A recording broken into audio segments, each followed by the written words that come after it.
السلام عليكم، كيش راكم حبيباتي؟ ان شاء الله تكونوا كامل بكم لاباس ومهنيين، صحتكم لاباس. مرحبا بكم في قناتي وقناتكم قناة بالنسبة لي.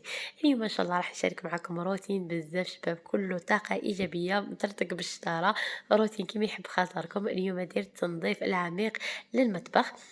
شاركت معكم يعني كل بلاصة ما خليت بلاصة ما نقيتهاش، وثاني درت فيه بعض التغييرات. راح نشارك معكم كيفاش راني منظمة الخزانة تاع المطبخ. ان شاء الله حبيباتي الفيديو تاع اليوم ما طلعتوش هكا باش تديو كامل افكار وتانيك التحفيز. اليوم هنايا حبيباتي اول حاجه بديت بها وهي هذاك الطابي تاع الكوزينه، بديت به هو الاولي وغسلته وديرته يبس باش ما نجي نكمل الكوزينه نتاعي يكون يبس لي.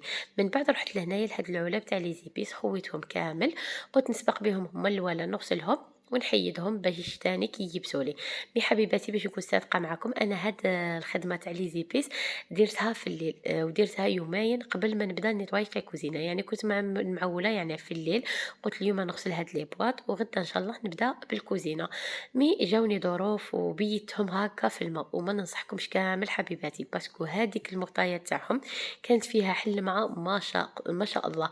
دوكا ما ولاتلاش فيها هذيك اللمعه، يعني كي وبيتهم في الماء مشات لم هذيك اللمعه. يعني ما ننصحكم حبيباتي يعني اللي تشري العلب كيما هادو بزاف، انا كنت نشوفهم يتخسرون ويشكي وكل شيء. مي انا عندهم عام جامي صارت لهم دائما فيه هذيك المعة، مي هاد المره اللي بيتهم في الماء اتخسروني. انا بديت بهم وغسلتهم هما الاولى. من بعد جيت لهنايا لهذا البوطاجي، جيت نزيد نكمل كامل هاد الجهه عاده ونروح للجهه الاخرى. هكا حبيباتي دائما كي تبداو تخدموا جهه بجهه عاده ونروحوا، يعني ما نجبدوش كامل هذيك الكوزينه نتاعنا ونقيوها في نهار واحد ولا نجبدوها كامل ونبقاو من هنايا ما نكملوش الحاله. انا كيما راكم تشوفوا رغونت كامل هذاك الحيط ونقيته مليح. انا هنايا حبيباتي انا ندير يعني الرغوه ونمسح غايه مليح هذاك الحيط نحكه. من بعد نجيب طرشونه منفخه ونبقى نمسح ونعاود نمسح ونعاود. وفي الاخير نجيب طرشونه يابسه ونمسحها مليح باش تولي فيه هذيك اللمعه، زعما حتى يخرج لي ما شاء الله.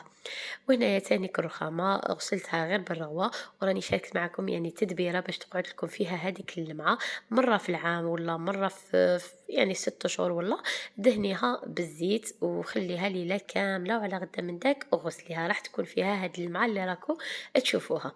انايا من بعد رجعت هذاك الميكرو لبلاصته. تانيك حبيباتي هذاك الميكرو الا حبيتوه تغسلوه من الداخل وكان عندكم فيه ليدام ولا سبك، ديري فيه للخل، ديريه في كاش زلافة ولا، ودخليه شعليه 5 دقائق. ومن بعد راح تلقاي هذاك الخل كامل اتبخر. وحكي الميكرو ديالك من الداخل، هذاك اليدام راح يروح لك فاسيلمو كامل ما تتعذبيش. انايا رجعت كامل صوالح مسحتهم ورجعتهم البلايص. صدقوني حبيباتي كي تكونوا تخدموا منظمين والله الكوزينه ما راح تعذبكم. انايا جيت لهذوك لي بواط تاني قلت نغسلهم ونديرهم ينشفوا لي باش كي نكمل الكوزينه يكونوا تاني ناشفين. كيما راكم تشوفوا حبيباتي شحال من نهار وانا نبارطاجي معكم كيفاش كنت يعني نقيت الخزاني تاعي من الداخل.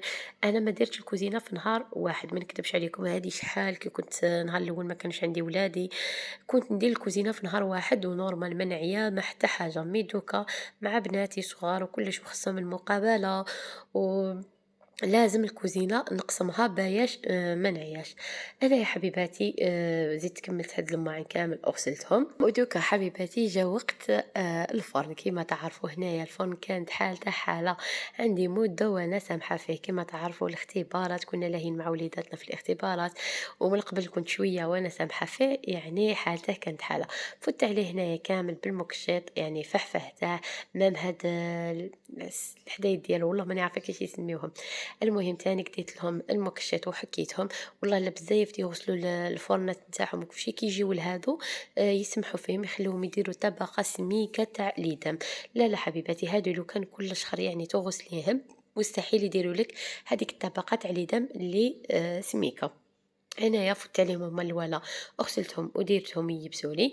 مام تانيك هادوك الريسان تاع الفرن غسلتهم وديرتهم يبسوا. ومن بعد رحت لهداك الفرن بعد ما رشيته بالمكشط ونحى كامل هداك السبك اللي فيه يعني ما عذبنيش.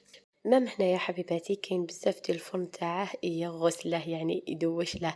مي انا لا لا حبيباتي والله غير هكا برغيوه نرغونه وندير طرشونه منفخه ونبقى نمسح فيه ونمسح ونعاود حتى يولي يولول من الداخل. مي عندي هاد الفرن ما عرفتش نحي له يعني هادوك الزجاجات نورمالمون يتنحاو، بصح أنا كي جيت نحيهم ما عرفتلهمش ما نقدرش نمسح بيناتهم. أنايا تانيك مسحته من الفوق كامل ورجعت له حوايجه رجع يولول، من بعد جبت هذاك الفرن ومسحت الحيط اللي موراه. دوكا حبيباتي حبيت نبارطاجي معكم مشروع من الدار مع شركة أرفيا، ما كاش اللي ما يعرفهاش. هذا المشروع رابح مليون بالمئة، يعني والخدمة فيه حلال 100%. شركة أرفيا شركة حقيقية ماهيش وهمية، المقر نتاعها جاي في ولاد فايد في العاصمة، تبيع لكم منتوجات طبيعية وفعالة بشهادة كل من جربها، حاصلة على شهادة ذو الجودة العالمية. أرفيا هي مشروع برأس مال، تبدأي حبيباتي ب400 ألف و50 حتى 600 ألف. تخدمي غير من دارك وغير بالتليفون. العمل فيها حلال بالدليل والفتوى لأكبر العلماء الدين. ادخلوا راح تلقاو هنا يا حبيباتي في صندوق الوصف، راح نخلي لكم رابط تاع الواتساب، ما عليكم غير تحملوا الواتساب وتدخلوا تما، راح تلقاو مدربات ما شاء الله راح يفهمكم كل شيء، طريقة العمل. شوفوا حبيباتي حتى الدراهم ما راح تخلصوا حتى 1000 فرنك، حتى المنتوجات يوصلوكم حتى الباب الدار. دوكا ما عليكم غير تدخلوا لصندوق الوصف، تدخلوا للرابط، تستفسروا على طريقة العمل، ما راح تخسروا والو. يعني تستفسروا إذا عجبتكم طريقة العمل تقدروا تخدموا، ما عجبتكمش تقدروا تخرجوا نورمال، ما راح يصير لكم حتى حاجة. ودوكا حبيباتي نرجعوا للنيتواياج نتاعنا تاع الكوزينة. هنايا بعد ما كملت الفرن مسحت هذيك الجهة الفوقانية ورجعت للديكور نتاعها. أنا نحب هكا كل حاجة نخدمها نرجعها لبلاصتها باش الكوزينة ما تبقاليش مرونة.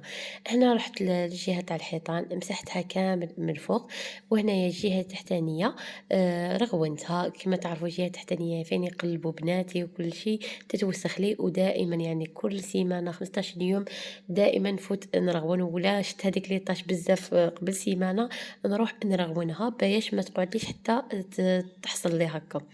هنايا تانيك وصلنا للجهة تاع الحوض، وكي تعرفوا كي نوصلوا للجهة تاع الحوض شحال نفرحوا باسكو نعرفوا بلي كوزينة راح تكمل. انا فوت رغونته نقيته درت شويه تاع جافيل باش يبيض لي، ودائما هذا الحوض اللي يكونوا هكا في البيض ننصحكم يعني بعد ما تكملوا الخدمه تاعكم في الليل كلشي ترشوه بشويه تاع جافيل باش يقعد دائما ابيض. انايا بعد ما كملت هذاك الحوض بقاو لي غير الخزاني، فوت عليهم في الاول حبيباتي مسحتهم هكا مليح مليح بليتر البرودوي اللي نمسحوا بهم باش نحيو هذاك السبك اللي يجي عند اليدين وكلش.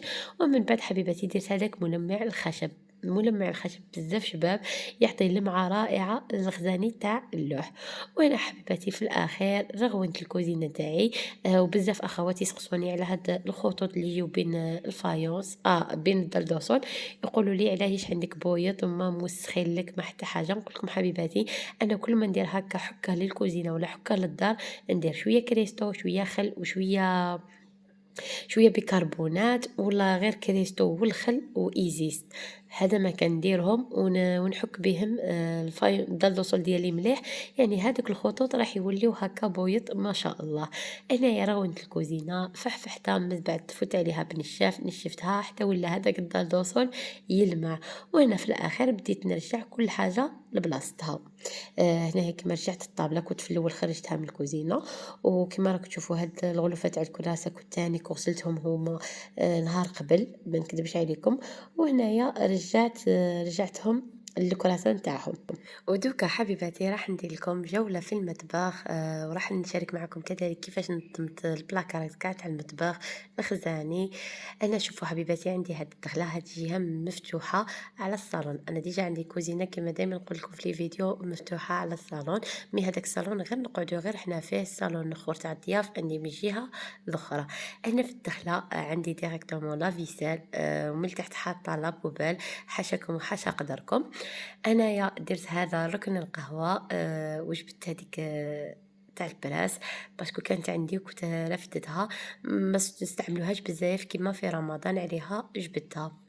انايا من الفوق تانيك عندي هاد البلاكارات كيما راك تشوفوا، هاد البلاكارات حبيباتي مبنيين يعني صحاح، ماشي غير باللوح مخدومين ولا مبنيين بالضاله، وفوقها يعني هذوك البلاكارات هذوك الخزاني. هناك دايره هذاك الفرن في الوسط. بزاف اخواتي يسقسيوني يقولوا لي اسكو الفرن اللي في الوسط خير؟ والله اللي يجي في الطرف تاع البوطاجي خير. نقول لكم حبيباتي اللي يجي في الطرف تاع البوطاجي خير، ما يحكمش بلاصه كبيره، وتاني كي تجي تنقي ما تساعد بيش كيما انا نتعذب باسكو فيه الحيط اللي موراه، وتاني هذاك الحيط اللي شويه خارج كي البوطاجي تاني كنقيه، يعني يعذب ماشي كيما اللي يجي في الطرف، وتاني يحكم بلاصه كبيره. وهنايا في الجهة اللي منا تاني كان عندي هاد البوطاجي اللي حاطة فيه الميكرو والبيترا وهذوك العلب تاع لي زيبيس والعلب تاع السكر والقهوة والملح. وهنا تاني من الفوق عندي بلاكارات، ومن تحت بلاكارات عندي غير هاد الجهة اللي فيها القجورة ولا الأدراج ولا مانيش عارفة كل واحد كيفاش يسميهم. هنايا عندي قدام الماشينة لافي، انا هاد الدخلة تروح للصالون وتروح للطلعة تاع الدروج وندورو من الجهة الاخرى للدار. انا الفريجيدان والكونجيلاتور، ومن هنايا من الفوق دايره التيلي وهذيك ليطاجير كنت حاطه عليها الديمو. مي دوكا حبيباتي علاش حطيت فوقها هذاك الديكور؟ باسكو راح نرحي التيلي من تماني ونديره في الصالون اللي مفتوح عليه الكوزينه، باسكو في رمضان نقعدو تماني نسهرو تما، ومام اليوم نسهرو تماني وما عنديش التيلي في هذيك الجهه. دوكا حبيباتي نروحو للكوزينه. هنايا في الدخله في هاد الخزنه اللي بجهه الفوق واش دايره فيها هنا حبيباتي؟ دايره فيها الكيسان تاع ليموناد، الكيسان تاع التحليات، دايره فيها هاد الغليليات تاع الحليب، القراعي تاع الحليب. من الفوق حبيباتي دايره هذيك الطاجين، دايره فيها العلب اللي عندي دائما بزاف. دوكا عندي بزاف تاع العلب راني دايرتهم في جهه واحده اخرى، يعني كاع خرجتهم من الكوزينه باش الكوزينه ما توليليش فيها اكتظاظ. هاد الجهه حبيباتي راني دايره فيها زلايف، وهاد السوبيره وجدتها لرمضان باذن الله. بعد ما يفوت رمضان راح نحي هذيك السوبيره نخليها غير الغرفيات ويعني وزلايف نتاعهم وصوالحهم، باسكو السوبيره من غير رمضان ما يحتاجوهاش بزاف. ومن الفوق حبيباتي دايره هذوك لي مول تاع الكاطو والصواني تاع الكاطو، كامل صوايح تاع الكاطو دايرتهم تماني. انا حبيباتي كما راك تشوفوا هذه الجهه تاع البوطاجي تحت هاد الركن القهوه عندي هاد الخزينه دايره فيها هاد العلب. راني شاركت معكم المشتريات شحال من لا فيديو. هاد العلب دايره فيهم القهوه، ماشي القهوه، دايره فيهم الفرينه، السميد، الدقيق، السكر، يعني كل علبه واسمو فيها. وتانيك دايره من هنايا الزيت وزيت الزيتون، آه يعني الصوالح اللي نسحقهم. في هذه الجهة حبيبتي تحت الحوض مباشرة دايرة المواد تاع التنظيف، وهذيك السليلة دايرة فيها البطاطا والبصلة. وهنايا في الباب معلقة هاد السليات، وحدة دايرة فيها لي ساشي، وحدة دايرة فيها الطرشونات، يعني مساعديني بالبزاف. وهنا حبيباتي طريقة تاع التنظيف تبقى مختلفة كل واحد وكيفاش ينظم. انا هنايا من تحت دايرة تانيك يعني الكواسران، الطناجر، صوالحي اللي نحتاجهم يوميا. وما نكذبش عليكم انا قصت بزاف حوايج اللي ما نستعملهم مديتهم غير من كما نقولوا غير نحطتهم ونقول دوك دوك دوك نستعملهم ما نستعملهم ما والو، غير ولات لي عندي بزاف تاع خلطه في وسط الخزانه. انا نروحوا لهذه الجهه حبيباتي، وهذه الجهه راني نظمتها معكم في الفيديوهات السابق، وكامل الفيديوهات السابقه راح نخليها لكم في صندوق الوصف، باش تجي تحت شي فيديو تلقاه في صندوق الوصف تاع التنظيم. هنايا هاد السلم الفوق دايره فيه مستلزمات الحلويات، وانا عندي بزاف تاع مستلزمات الحلويات دايرتهم تما. وهنايا هاد الجهه دايره فيها العلب تاع العدس، هاد الصوان تاع الطياب. هنايا كما راكم تشوفوا هاد السليله دايره فيها لي بواط اللي ما محلولينش تاع الصوالح. وهنايا يعني هذا هو البوطاجي اللي نصور لكم فيها سطح العمل اللي نصور لكم فيه دائما تقريبا الوصفات. وفي هاد الجهه أنا كنت زدت هذيك الصنيوة دي صغيرة درت عليها زيت الزيتون والزيت العادية، وهذيك القرعة كانت بعثتها لي لوستي ربي يحفظها يديروا فيها الخل. قالت لي كي شريتي هذيك القريعات زيدي هذه معاهم. انا يا حبيباتي الدرج الاولي دايره فيه هاد المغرفات الفراشات الماس الصوالح اللي نحتاجهم دائما. القجر الثاني دايره فيه الكيسان تاع القهوه، وهاد الكيسان تاع ليموناد ولا الكيسان تاع ام والد اللي ديما ندير بهم نكيل لكم بهم. والقجر الثالث دايره فيهم طرشونات تاع الكوزينه، يعني تاع اليدين اللي مسحوا بهم اليدين بعد الاكل. وهاد الجهة حبيباتي دايرة فيها يعني كل ما تبقى دايرة فيهم لي روبو اللي نستعملهم تقريبا على حال. ما حبيتش نديرهم في الجهة الفوقانية كامل. كما راكم تشوفوا هذوك الخزاني اللي من الفوق كامل هذوك حبيباتي هادوك دايرة فيهم هكا لي روبو اللي ما نحتاج صوالح اللي ما نحتاجهمش دايمًا، وهنايا هاد الجهة كيما قلت لكم دايرة فيها لي روبو ولباس، يعني الحوايج اللي نستعملهم دايمًا. والسنيوات تاع القهوة. وهنا حبيباتي هذه هي تكملة الكوزينة. من هنايا الماشينة لافي، من هنا عندي الدخلة، هذيك الدخلة ولا الخرجة تاع تدي للصالون، وتانيك للطلعة تاع السطح، والجهة الأخرى ترجع للدار. ومنا فريجيدان، من تحت الكونجيلاتور، ومن فوق حبيباتي دايرة هاد الطابلين تاعي دايما يجي داخلة للشغل نرفده ويجي خارجة نحطه. ومن هنايا التيلي، وهذيك ليطاجير كيما قلت لكم كنت حاطة عليها الديمو، ودوكا حطيت عليها هذاك الديكور باسكو هذاك التيلي راح نحيه من تماني، غادي نستنى غير وقتاش يفقر لي في الجهة الأخرى ونديره تماني.